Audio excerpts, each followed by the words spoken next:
savez? Il y a un système là? C'est bon, hein?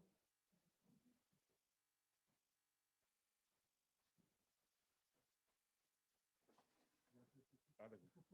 Monte un peu. C'est bon. Merci. Merci. Gentil. Merci. Bonjour à toutes et à tous. Mes salutations aussi vont vers ceux qui sont derrière leur écran. Et donc, le thème de notre méditation ce matin, c'était mon alliance avec mon Seigneur. Mon alliance avec le Seigneur Jésus. Voilà. Que j'ai signé, que je me suis engagé pour tenir jusqu'au bout.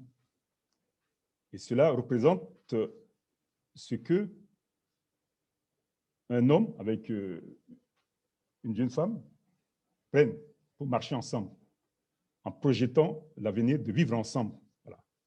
Et donc, à travers cette alliance, il y a du respect mutuel qui devrait s'installer. Voilà. On peut prier avant. C'est merci pour ce mois que nous voulons passer avec toi, en sachant que tu es là par ton esprit. Tu vas conduire ce moment, tu vas faire du bien à chacun de nous. Tu sais aussi dans quel contexte on traverse, Seigneur Jésus. Nous avons besoin de toi, dans nos cœurs, dans nos pensées, pour aller loin avec toi, Seigneur Jésus. L'ennemi s'acharne, certes, mais nous savons que tu l'as vécu sur la croix, et maintenant tu es assis à la droite du Père. Tu continues à intercéder pour chacun de nous. Seigneur, merci. Conduis ce moment par ton Saint-Esprit. Alors, donc, comme je vous l'ai dit tout à l'heure, le thème, c'est mon alliance avec mon Seigneur Jésus-Christ. Voilà. C'est comme dans toute entreprise, on peut signer un contrat avant de commencer le travail. J'ai un défaut que je vais vous dire que j'ai sur mon lieu de travail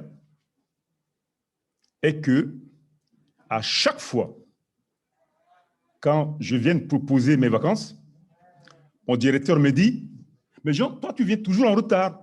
Tu viens toujours en retard. Il y en a, ils ont pris en avance sur toi pendant 6 mois, 7 mois pour poser leurs vacances. Mais toi, tu viens toujours en retard. À un moment donné, bon, c'est un ancien que je connais bien, on discute souvent. Il me dit, mais ça montre comme quoi tu es quelqu'un qui ne pense pas qu'aux vacances, mais tu penses à ton travail. Ça, c'est bien, de ce côté. Voilà. Mais là où je vais vous faire signaler est que ne faites pas comme moi. On n'est que de passage ici-bas. L'ennemi, de l'autre côté, s'acharne contre nous. Son but, c'est quoi? Son but, c'est de nous enlever l'essentiel. Voilà. Souvent, on pense que la mort ou bien le départ de ce monde touche que les autres, mais pas moi. Non. Jésus a dit, le jour, ce serait comme un voleur qui va arriver dans la maison. Il ne va pas te prévenir. Donc, l'alliance que j'ai faite avec mon Seigneur Jésus, je dois être prêt. Un époux qui doit arriver à tout moment. Et si je vous dis cela, c'est pour dire que marcher avec le Seigneur, c'est une bénédiction, frères et sœurs. C'est quelque chose que nous ne devrions pas prendre à la légère. Je pèse mes mots, parce qu'on est là pour 30 minutes, 35 minutes. Les factures sont là, la maladie est là, les soucis de la famille sont toujours là, sont là. Et à un moment donné, la priorité, ma priorité, l'éternité, je mets peut-être en 4e ou en 10e position. C'est dommage. C'est dommage. Jésus devrait être en priorité dans ma pensée, dans mon esprit, dans mon cœur. Dès que je me lève au lit, ma prière, le soir avant de me coucher, ma prière, ma décision, ce que je veux faire. Qu'est-ce que pense Dieu? Qu'est-ce que pense le Saint-Esprit? Frères et sœurs, je vous dis ça pour que nous ne tombions pas dans le piège de l'ennemi. Parce que notre esprit, notre cœur, quand c'est étouffé, Dieu est lointain. Dieu, c'est le jour du dimanche. Et tout d'un coup, je pense à Dieu. Personne n'est éternel sur cette terre. L'essentiel, mes frères et sœurs, c'est de penser à lui. Lui, il a fait sa part. Il est venu comme tout être humain, humilié, méprisé, brisé, vous m'avez dit le frère tout à l'heure, dans sa lecture de Sainte-Seine. Mais il n'a pas reculé. Par contre, à un moment donné, en allant à la croix, il a dit, Père, non pas ma volonté, mais la tienne. Pourquoi? C'est pour vous et moi. Je vous dis ça pour vous avertir, pour vous aider, pour nous aider, moi, y compris moi, que faites comme mes amis. Avant 6 mois, ils ont commencé à programmer leurs vacances. Mais moi, parfois, je néglige.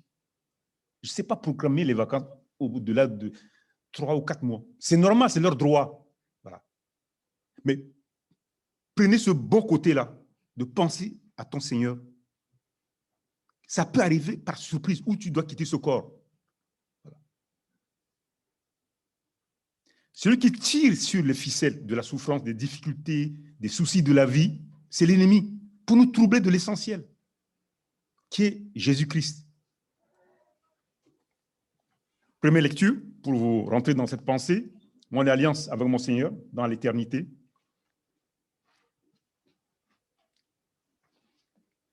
C'est dans Actes chapitre 1, verset 9. Je vous lis. Après avoir dit cela, c'est Jésus, après avoir dit cela, il fut élevé pendant qu'ils le regardaient, et une nuée le déroba à leurs yeux.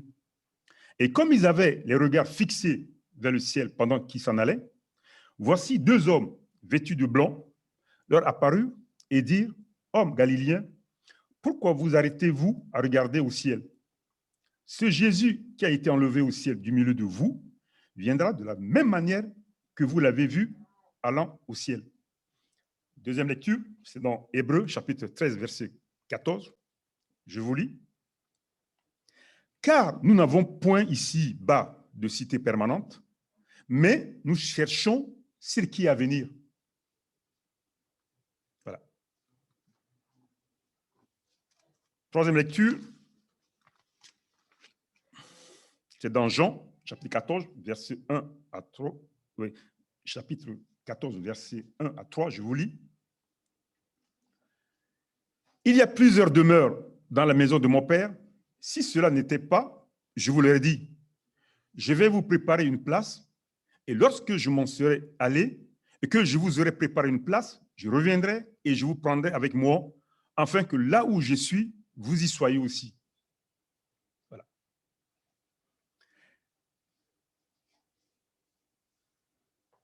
Jésus, en passant des années avec ses apôtres, ses disciples,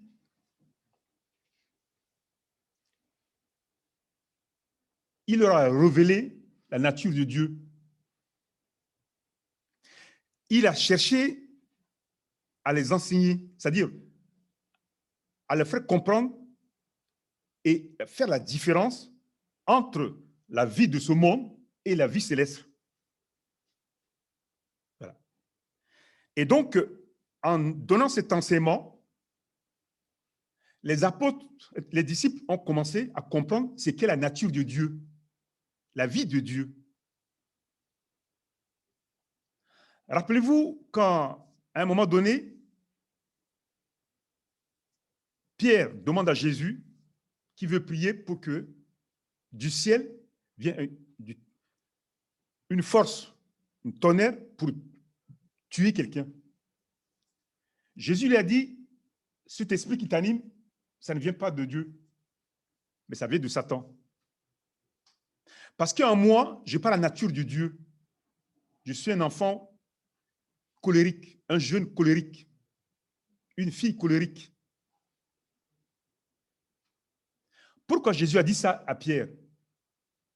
Parce que la réponse que Pierre a donnée à Jésus de demander au ciel, au Père, de tuer cet homme ou bien cette femme, ça ne vient pas de Dieu. Dieu est amour. La nature de Dieu, c'est l'amour, d'aimer, d'aimer, aimer, aimer. Je ne l'ai pas. Depuis le jardin d'Éden, quand l'homme a désobéi à Dieu, l'homme s'est éloigné de Dieu, de la nature de Dieu. Les conséquences de ce retrait du jardin d'Éden, c'est ce qui avait manifesté Adam et Ève, Caïn et Abel. Par la jalousie qui vient du cœur. Ce n'est pas la nature de Dieu. Dieu est amour.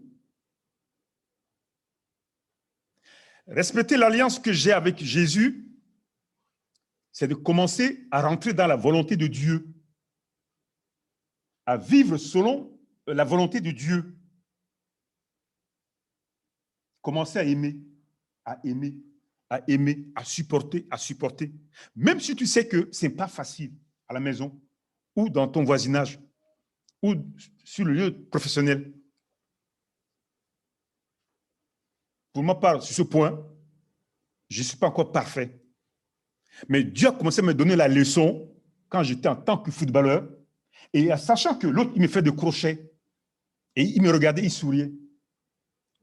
Il me donnait des coups sur les tibias. Et en Afrique, les bottines, les écrous, ce sont des choses que je vous dis souvent ici. Mais je veux toujours répéter la même chose. C'est du fer. Les bottines des joueurs à un niveau. Et quand il te met sur le tibia, tu vois ta chair, tu vois les os, ça fait mal. Tu devrais mettre en toi cet amour de Dieu qui dit, je pardonne, même s'il sait qu'il se moque de moi. C'est un combat en moi pour aimer, aimer, aimer. Frère, ce n'est pas facile, certes. Mais si Dieu me demande, je dois obéir. Si j'aime mon Dieu, pour garder cette alliance avec mon Seigneur, je dois respecter. Je peux tromper tout le monde. Je peux faire comme tout le monde. Celui qui va me juger dans mon esprit, dans mon cœur, c'est le Saint-Esprit. C'est celui qui va faire la résurrection au jour J, là où est assis Jésus, pour le voir un jour. C'est lui, le Saint-Esprit, qui va faire cette opération. Mais si en moi, il n'y a pas l'amour véridique, réel, je peux tromper tout le monde, mais je ne vais pas tromper Dieu.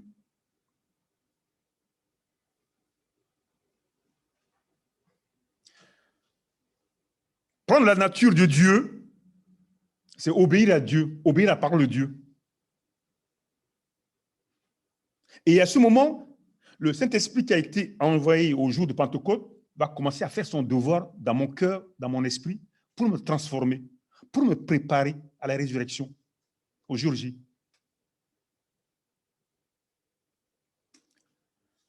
Troisième lecture, c'est dans Marc chapitre 16, verset 19 à 2. Je vous lis. Le Seigneur, après leur avoir parlé, fut enlevé au ciel. Il s'assit à la droite de Dieu. Il s'en alla prêcher partout. Le Seigneur travaillait avec eux et confirmait la parole par les miracles qui l'accompagnaient. Ces hommes, les disciples, avec des années qu'ils ont passées avec Jésus, ils ont compris ce qui est Jésus. Jésus est amour. Jésus doit aimer. Jésus doit supporter. Vous-même, je ne veux pas aller loin, quand Pierre l'a trahi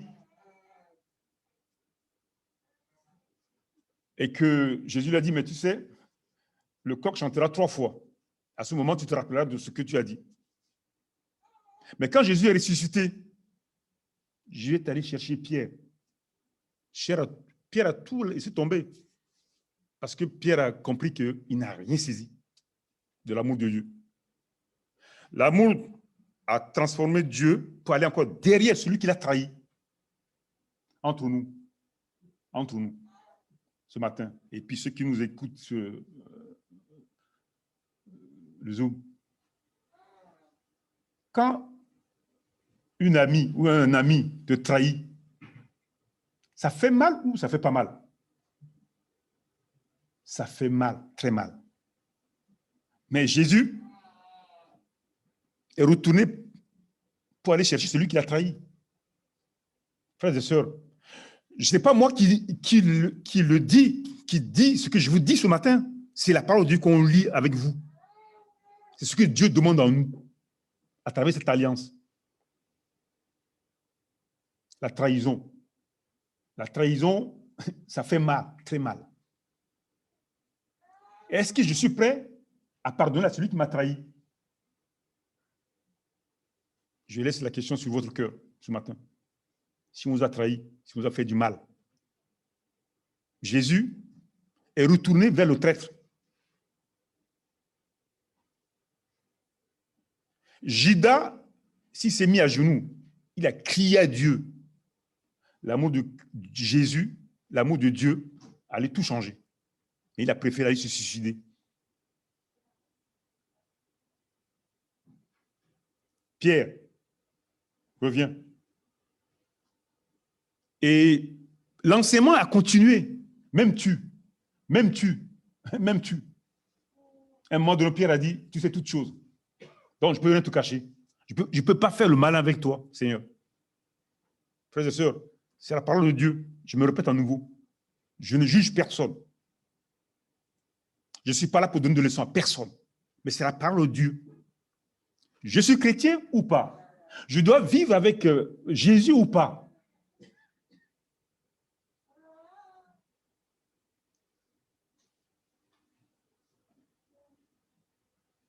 La femme de Job dit à Job, ça suffit, tu as trop souffert. Insulte Dieu, arrête là.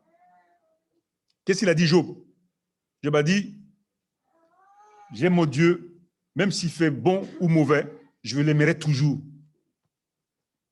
Il y a l'amour d'un homme de Dieu. Et la femme a dit, règle le problème, insulte Dieu, on arrête là. Job a dit non. La suite, la parole de Dieu nous dit que Dieu a vu la fermeté, la droiture de Job. Dieu l'a béni, cet homme. Jésus a enseigné les disciples pendant ces 33 ans de leur montrer le chemin de l'éternité, que Dieu est amour, que Dieu n'est pas un hypocrite, que Dieu n'est pas celui qui manipule. Dieu est juste, Dieu est la lumière, Dieu est la vérité. L'alliance que j'ai avec Jésus, comment faire? Tout à l'heure, je vous ai dit que je faisais le foot et je recevais des crochets, parfois des insultes, des coups, mais il faut pardonner, il faut aimer. C'est là que je me souvenais toujours de cela. Et à moi-même, quand je repliquais, il y a quelque chose qui me prenait dans mon esprit, dans mon cœur, qui me dit, mais Jean, tu es devenu chrétien. Tu es chrétien maintenant. Pourquoi tu repliques? Pourquoi tu repliques? Mais il y a des moments, frères et sœurs, ça fait mal. Mais pour que cette transformation se manifeste en moi, il faut que je passe par là.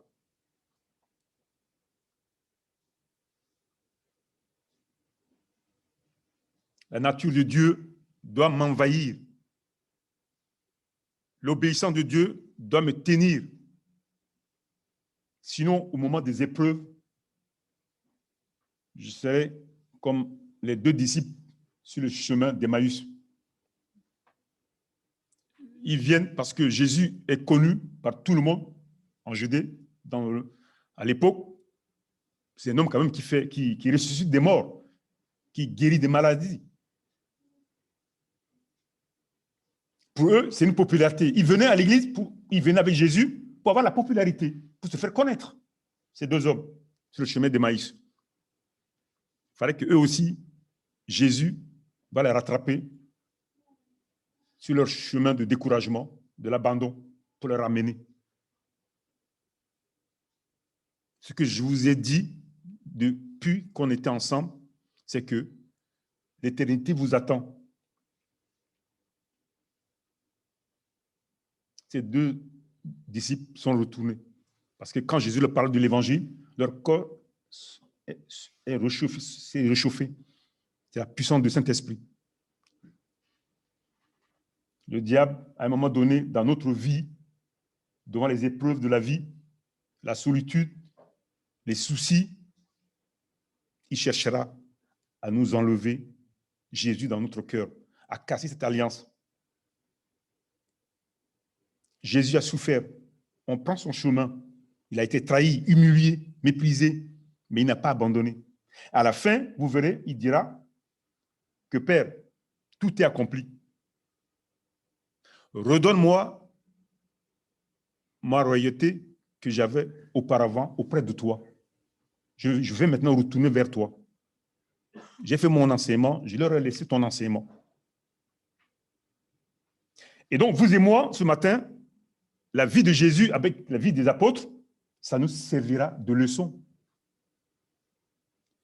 Si tu aimes, si tu tiens, si tu restes ferme, certainement, la main de Dieu sera sur toi. Mais si les épreuves arrivent, le découragement, les maladies, et que tu lâches, tu seras perdant, frères et sœurs.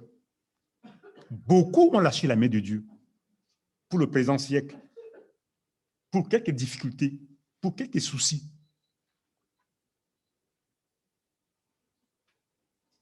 La vie de Jésus n'est pas un long fleuve tranquille. Vous-même, en lisant la Bible, vous avez vu comment Jésus a souffert. Jésus a été humilié, méprisé. Et même la Bible nous dit que quand il passait dans la rue, personne ne le reconnaît.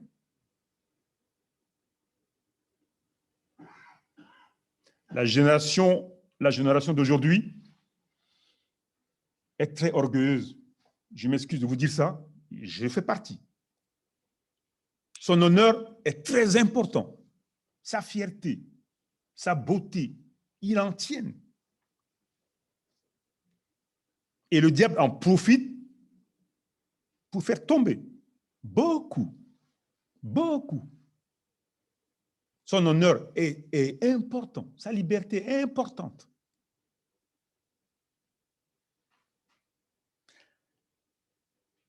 Le diable sait ce qu'il fait. Il sait comment jouer pour que nous trahisons cette alliance qu'on a émise avec Jésus. Et lui, il est assis à la droite du Père, il nous attend. Et tout à l'heure, en commençant, en introduisant la pensée, je vous disais que son but, c'est de nous noyer nos pensées par des soucis, nos cœurs par des problèmes de ce monde, pour que lui, il ne soit pas essentiel dans nos pensées, dans nos cœurs, pour que nous puissions garder ce lien avec lui jusqu'au bout. À travers les épreuves, à travers les soucis de ce monde, le diable est là pour nous tenir. Mais si je me lève, je dis non au découragement, au nom de Jésus. Si je me lève, je dis non au niveau de mon honneur. Je dis, Seigneur, je me livre à toi. Prends-moi tel que je suis. Oh, le Saint-Esprit fera le reste à moi. L'alliance que j'ai mise avec Jésus, est-ce que ça tient toujours? C'est une question que chacun doit répondre pour lui. La vie est dure. Il faut se réveiller à 4 heures du matin. Parfois pour finir à 17 h, 18 h. Et parfois en rentrant, il n'y a rien dans le frigo. Et puis quand tu te retournes de l'autre côté, tu vois les factures qui t'attendent. À un moment donné, si Jésus n'est plus là, tu tombes du haut. On est dans un monde difficile, dur. J'en conviens, frères et sœurs. Mais où est l'essentiel pour toi avec Dieu, avec Jésus? Job, tout perdu, tout. Même sa femme lui dit, le diable utilise sa femme pour le pousser dans le trou, pour que ça finisse, quoi. J'ai dit non, pas question. Job a dit non, pas question. Jusqu'au bout, je vais rester ferme, déterminé. L'alliance avec Jésus, ça tient toujours bon ou pas? Minime. 4e lecture, je vous lis. Matthieu 17, chapitre 1 à 4. 6 jours après, Jésus prit avec lui Pierre, Jacques et Jean, son frère, et il les conduisit à l'écart sur une haute montagne il fut transfiguré devant eux. Son visage resplendit comme le soleil et ses vêtements devinrent comme la lumière. Et voici, Moïse et Élie leur apparurent, s'entretenant avec lui, avec Jésus, parce que Jésus s'apprêtait pour passer à l'épreuve difficile de la croix. Pierre, qui était là, prenant la parole, dit à Jésus, « Seigneur, il est bon que nous soyons ici, si tu le veux. Je dresserai ici 3 tentes, une pour toi, une pour Moïse et une pour Élie. » Mais ce que lui, il disait dans l'extaxe, c'est-à-dire dans ces gens qui sont déjà partis de l'autre côté, qui sont revenus, Moïse et Élie, pour Pierre, ça l'a traumatisé. Ce n'est pas possible. Ces gens, ils ne sont plus là, mais tout d'un coup, ils sont là. Bon, ils sont là devant eux, mais pas en os et en chair, en esprit. Le corps que Dieu nous a réservé, le corps glorieux, vous et moi, un jour, quand on aura. Et ça l'a touché. Ça l'a touché, ça l'a percuté. Et tout d'un coup, il dit à Jésus, faisons 3 tentes là, pour eux, pour toi. Mais il ne sait pas ce qu'il disait. C'est la puissance, la gloire de Dieu qui se manifestait. Parce que la mission de ces 2 hommes, Moïse et Élie, c'était juste dans le but de fortifier Jésus. Parce que Jésus allait passer sur la croix avec une mort atroce, violente, mort lente. Tu te vois mourir. Tu te vois mourir. Et ça fait très mal. Je vous dis ça parce que je n'ai pas goûté, mais j'ai vu venir. J'ai vu venir ça. Et tu vois comment tu dois mourir. Je suis allé en Afrique et puis le vol devait partir de 22 heures. On a vu que ça traînait jusqu'à 23 heures. Puis je me suis renseigné. Et le mec, il y a un mec de sécurité dans l'aéroport me disait que le trajectoire de l'avion, il y a de l'orage, il y a du nuage. Donc, ils veulent que ça passe d'abord avant que l'avion décolle. On a attendu. À un moment donné, c'est parce qu'ils ont décidé qu'on essaye, peut-être, frères et sœurs. On a décollé. Effectivement, quand on est sorti, on voit que le nuage était sombre, le ciel était sombre. Et l'avion a décollé à un moment donné, parce que moi, je me suis mis à côté du hublot. Je voyais qu'on commençait à traverser du nuage. C'est comme des boules de coton blanches comme ça, comme cela. À un moment donné, il n'y a plus de lumière dans l'avion, de l'électricité. Et tout d'un coup, le moteur s'est arrêté. Les 2 moteurs sont arrêtés. Ce que je vous dis, c'est véridique, frère. Et le commandant a dit, attachez-vous aux ceintures, tout le monde doit se serrer les uns les autres, se tenir, quoi. Je dis, mais d'accord, on doit se tenir pour aller mourir, quoi. Et puis, mais de là, je vous assure, les gens commencent à crier. Et moi, je me dis, Seigneur, si c'est le jour, je remets mon âme, mon esprit en tes mains. Calmement.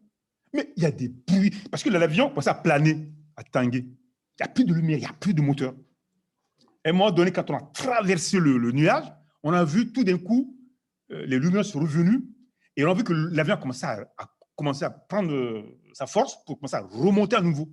Mais entre-temps, c'est comme si l'avion tombait tout d'un coup en bas. On a senti, voilà, il n'y a plus de lumière, il n'y a plus de moteur. Après, on ne nous a pas dit sur le coup, mais on nous a dit après. Mais c'est pour vous dire que, frères et sœurs, je prie pour ceux qui sont passés comme cela, mais c'est dur. Tu te vois aller pour partir. Voilà. Et Jésus savait que le jour arrivait. Donc Jésus, Dieu qui est le Père, savait que son fils n'a rien fait. Et donc il doit passer par là. Il faut qu'il envoie quand même Moïse et Élie pour venir le fortifier, l'encourager. Parce que l'enjeu est colossal. C'est planétaire. Si Jésus s'est reculé devant la croix, rappelez-vous que dans l'Ancien Testament, quand tu pêches, il faut qu'il y ait un agneau saint, pur. Son sang doit verser pour laver ton péché. Mais on est dans un monde où il y a trop de pauvreté. Qui aura l'argent pour aller acheter des chèvres ou des vœux des animaux pour pouvoir égorger, pour prendre le sang pour pardonner ton péché. La situation, elle est compliquée. Donc, Dieu savait ça en avance. Et donc, Jésus a accepté de venir sur la croix, mourir pour vous et moi, frères et sœurs.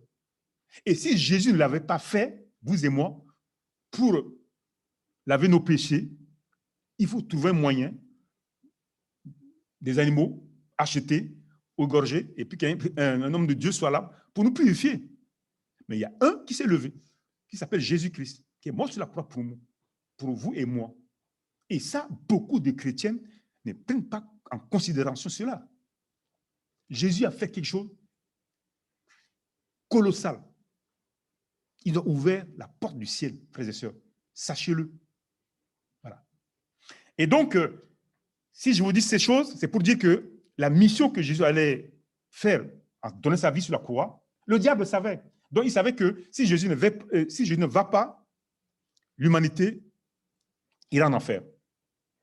Voilà. Et donc, Jésus se bataillait avec lui-même parce qu'il est innocent. Il n'a rien fait du mal. Il n'a pas péché. C'est le Fils de Dieu. Donc, Dieu a décidé d'envoyer Moïse et Élie pour venir fortifier son fils. Voilà. Et donc, en voyant cela, Pierre, il était vraiment surexcité. Voilà. Parce qu'il voit des hommes qui sont déjà partis de l'autre côté, qui sont revenus à la vie. Mais avec un corps sans l'os et puis la chair. Voilà. Mais spirituel. Cela pour nous dire que ce que Jésus a fait, c'est pour nous sauver du jugement éternel. Voilà. Et maintenant, il est assis à la droite du Père. Il a dit, Père, j'ai accompli ma mission. Maintenant, reçois-moi auprès de toi. Maintenant, vous et moi, si on a cette bénédiction, cette porte ouverte du ciel, nous devions à tout instant, tout moment de nos vies, penser à Jésus, le remercier, prier pour lui, pour cela. Parce que Jésus nous a ouvert la porte du ciel, réellement et véridique.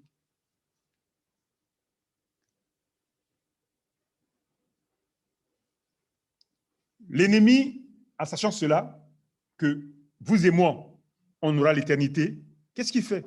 C'est ce que je vous ai dit, c'est ce que je vous disais tout à l'heure, que lui, il est là pour nous mettre le découragement sur le cœur, de nous tourner nos pensées vers la beauté, la santé, l'argent, et puis l'honneur.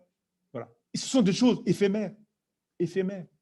Quand l'âge avance, toutes ces choses, on les perd. On les perd. Mais l'essentiel, que nous devions voir, la priorité que nous devions voir dans notre alliance avec Jésus, on ne le voit pas.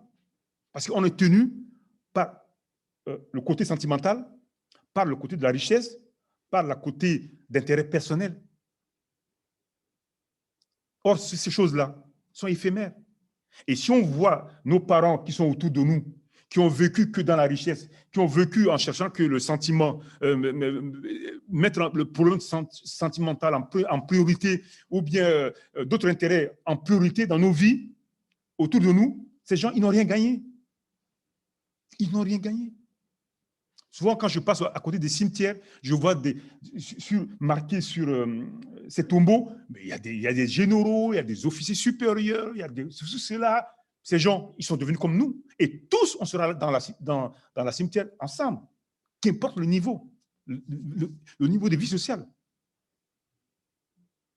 L'essentiel que nous ne devons pas oublier, frères et sœurs, dans l'alliance qu'on avait émise avec Dieu, c'est de penser à Jésus.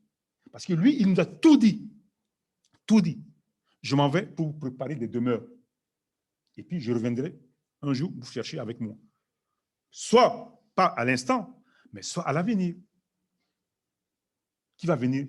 Celui qui va déterminer. Qu'est-ce que je pense quand je me lève le matin?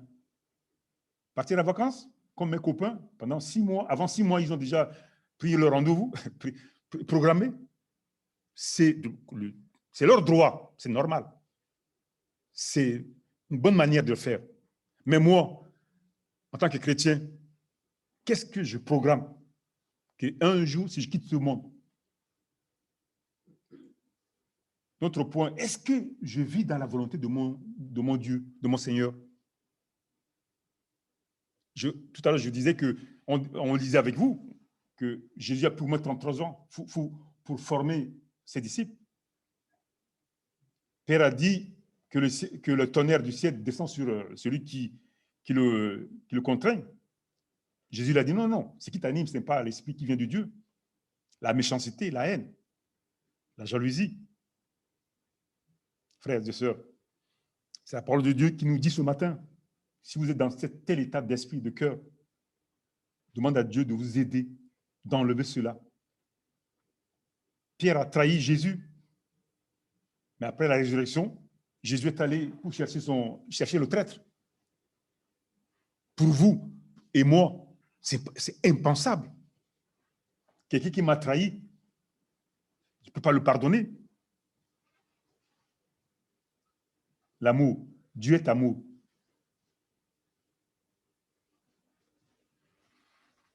Je vous dis pas ça pour quoi que ce soit, ça me gêne parfois. Mais on est parti en groupe pour charger dans un conteneur, dans une société. Et quand on est arrivé, nous, les chauffeurs poids lourds, on était ensemble, on discutait. Et puis, dans la société, c'est une grosse boîte. Et je vois un mec qui est venu vers moi, avec son chapeau, il est venu me saluer, il me dit « Ah, Jean, c'est toi ». On discutait, on rigolait. Et entre-temps, il y a un autre chauffeur qui connaissait cet homme-là. Et tout d'un coup, le chauffeur est venu le saluer aussi. Et puis, le chauffeur a demandé à cet homme que « Tu connais Jean aussi ?» Il a dit « Oui, je le connais. C'est mon ancien, c'est mon faceur. » C'est mon faceur. Il a dit « Ah ouais? Donc tu te caches, on voit que tu ne dis rien, même si on te dit de gros mots, on te dit des bêtises, on te provoque, tu ne réagis pas. Ah ouais, d'accord, donc tu es pasteur, donc tu es ancien. » Je vous dis ça, frères et sœurs, je ne suis pas clean, je ne suis pas droit non plus, ne vous inquiétez pas, je suis comme vous. Voilà. Et tout d'un coup, les copains me disent « Ah bon, tu es comme ça, on ne savait pas. Donc tu caches quoi, tu ne veux pas. » Il y en a, quand je sais qu'ils sont sérieux, qu'ils sont droits, je leur témoigne l'évangile. Mais il y a des gens, parfois quand tu sais qu'ils ne pas, même tu peux beau lui parler, il ne va pas t'écouter. Il va prendre en rigolade. Et puis parmi les routiers, ce sont des gens durs, gens très durs et puis très rusés, très manipulateurs. On se connaît. Voilà. Donc, tu ne peux pas leur témoigner. Et à ce moment-là, ce frère a dévoilé ce que je suis. Voilà. Et donc, depuis ce jour, cet homme, à chaque fois, il me demande de la parole. Je lui parle de l'évangile. Je lui témoigne ce qui est amour de Dieu à mon égard, mon éternité, que mon âme, mon esprit retournera vers Dieu. Donc, mon corps va retourner dans la poussière. C'est comme une graine, tu le mets au sol. Une semaine, ça fleurit, ça change. Un enfant qui est dans le sein de sa mère, au bout de, quand il sort, et puis il est devenu comme moi, il grand. Voilà. Ça revient à Dieu. C'est Dieu qui gère ça. Et cet homme m'a dit, mais c'est vrai, Jean. Et puis, je lui ai acheté une Bible, je lui ai donné une Bible. Voilà. Mais si je ne vis pas ce que Dieu me dit de vivre, je suis un menteur. Je ne respecte pas l'alliance. J'ai une épouse ou un époux, je trahis. Si je ne respecte pas le principe de cela. Je peux tromper tout le monde, mais je ne peux pas tromper Dieu. Parce que Dieu connaît ce qui est dans mon cœur, dans mon esprit. 33 ans, Jésus a enseigné les disciples. Vous et moi, le temps de venir à l'église, vivre avec Dieu, vivre avec l'évangile, c'est de commencer à mettre en pratique ce que Jésus m'a demandé de vivre. Frères et sœurs, ça va être dur. Ceux qui ont un époux inconverti ou une épouse inconvertie, le diable va passer par là pour nous chatouiller un peu. Il sera un combat permanent. Et celui qui va faire la résurrection, c'est le Saint-Esprit. Parce que ma vie secrète, ma vie publique, le Saint-Esprit le connaît. Voilà. Il le connaît. Sur ce point, je vais vous dire quelque chose. Je faisais partie de service de nettoyage à Vienne, mon église. Mais un jour, je suis arrivé, on devait être à 4. Mais quand je suis arrivé, il n'y a personne. J'étais le seul. Et en tant que routier, il faut se lever à 4h05 du matin pour partir au boulot. Accumuler cela 1 mois, 2 mois, 1 an, ça devait dur. Tu as le manque de sommeil. J'ai fait l'effort, j'ai soulevé toutes les chaises, j'ai balayé. Mais à un moment donné, il y a un endroit où je n'ai pas balayé. Okay? J'ai regardé, je ne peux pas, il faut vraiment même s'arranger quoi. Un armoire. Au fond, si vous connaissez l'église, c'est l'église où on met les Bibles, au fond, là, je n'ai pas pu. De toute façon, personne ne verra. À 2h du matin, 2 ou 3h du matin, j'ai une voix. Jean, tu as balayé tout à l'heure, tu as balayé ce jour la salle, mais tu as dit que personne ne le verra. Mais moi, j'ai vu. Je me suis réveillé dans le sommeil, je me suis mis à genoux, je dis, Seigneur Jésus, pardonne-moi. Est-ce que vous me comprenez? Ce que je vous dis, ça ne me fait pas plaisir. Je dis oui, que ça, on ne cache rien à Dieu. Voilà ce qu'il m'a dit. Dieu il m'a dit, Jean, tu as dit que personne n'a vu ce que tu n'as pas pu enlever sous l'armoire, mais moi, j'ai vu. Je me suis réveillé, je me suis mis à genoux, de demander pardon à Dieu. C'est pour moi ce que j'ai vécu. On peut tromper tout le monde, mais on ne peut pas tromper Dieu. Et quand on est vrai avec Dieu, quand on est tout entier avec Dieu, le Saint-Esprit fait le reste. Vivre avec Dieu, c'est être tout entier avec Dieu, comme un ami qui est là avec toi. Dans la voiture, quand tu es tout seul, tu sais qu'il est là avec toi. Le Saint-Esprit est là. Il voit ce que je pense, ce que je dis. Et là, il y a l'alliance, ça va fonctionner. Vous serez ensemble avec Dieu. Et si tout le long, si chaque jour, je suis là à critiquer, à insulter, à jalouser, oh là, ce n'est pas la nature de Dieu, ça. Je me trompe moi-même. Pour ne pas trop prendre votre temps, qu'on ferme, c'est dans Actes chapitre 2, versets 38 à 39, je vous lis. Pierre leur dit à ceux qui veulent vraiment marcher avec Dieu, non, d'abord Jean 14, versets 6 à 7, Jean chapitre 14, versets 6 à 7, je vous lis. Jésus lui dit, je suis le chemin, la vérité et la vie. Nul ne vient au Père que par moi. Si vous me connaissez, vous connaîtrez aussi mon Père. Et dès maintenant, vous le connaissez et vous l'avez vu. Donc, Jésus, c'est le chemin, la vérité et la vie. Sa nature, je dois m'adopter. Je dois vivre comme Jésus pour être avec lui, là où il est assis, à la droite du Père. Voilà. Notre lecture, Actes chapitre 2, versets 38-39. Pierre leur dit, repentez-vous et que chacun de vous soit baptisé au nom de Jésus-Christ pour le pardon de vos péchés, et vous recevez le don du Saint-Esprit, car la promesse est pour vous, pour vos enfants et pour tous ceux qui sont au loin, en aussi grand nombre que le Seigneur, notre Dieu, les appellera. Voilà. Avoir l'alliance avec Jésus, c'est se repentir, donner sa vie à Dieu, penser à marcher comme lui. Voilà. Dernière lecture, c'est dans Romains chapitre 5, verset 3, 5, je vous lis. Bien plus, nous nous glorifions, même des afflictions, sachant que l'affliction produit la persévérance, la victoire dans l'épreuve, et cette victoire de l'espérance. Or, l'espérance ne trompe point, parce que l'amour de Dieu est répandu dans nos cœurs par le Saint-Esprit qui nous a été donné. Voilà. Donc, dans les difficultés, les soucis, au lieu de dire comme la femme de l'autre, femme de Job, insulte Dieu, Seigneur, je passe par des moments difficiles, j'ai besoin de ton secours. Donc, dans le moment de l'affliction, je dois être ferme avec Dieu. La bénédiction viendra après, comme Job. Deuxièmement, dans l'espérance, dans la persévérance, le Saint-Esprit voit qui lui appartient. Parce qu'après l'épreuve, après les souffrances, Dieu va te sortir de là. C'est comme un militaire. Quand tu entres dans l'armée, dès le départ, on va te former. On va vraiment t'écraser. Et à un moment donné, quand tu as compris le service, tu vas te relever, tu deviendras un homme qu'il faut pour l'armée. Voilà.